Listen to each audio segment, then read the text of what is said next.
Alexey Navalny's parents held hands as a priest administered funeral rites over the body of their 47-year-old son Friday. Barricades and a heavy police presence surrounded the Moscow church.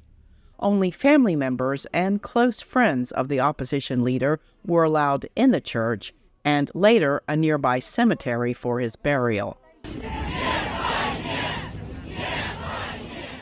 But outside, a large crowd of Navalny supporters defied authorities and risked arrest to pay their last respects, clapping and chanting "No to war," "Navalny," and "Putin is a murderer."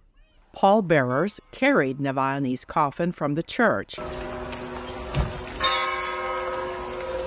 and a large crowd of mourners walked from the church to the cemetery, chanting "Free political prisoners."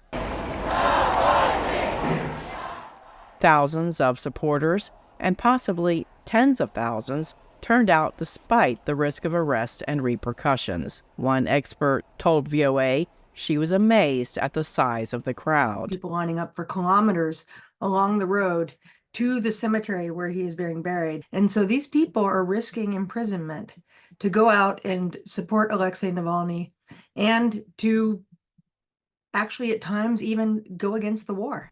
The Kremlin has denied any state involvement in his death in an Arctic penal colony, where he was often held in isolation.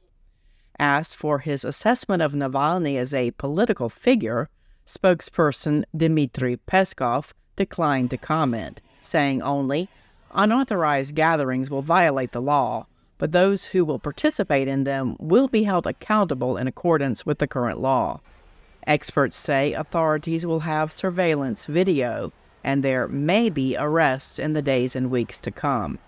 Police blocked a massive crowd hoping to enter Borisovo Cemetery, where Navalny was laid to rest. Earlier, U.S. Ambassador to Russia Lynn Tracy went to the church to pay her respects, along with the German and French ambassadors to Russia. Navalny's widow, Yulia Navalnaya, and their 2 children were not able to travel to Russia for the funeral, but she turned to social media to say an emotional goodbye. Mary Glantz says she expects Navalnaya to take up the challenge of leading the opposition to Putin's repression. So I think she's formidable and will present a continuing challenge to the regime as she takes up his mantle and continues his work. After her husband's death 2 weeks ago, Yulia Navalnaya said, quote, "By killing Alexei, Putin killed half of me, half of my heart and half of my soul. But I still have the other half, and that tells me I have no right to give up."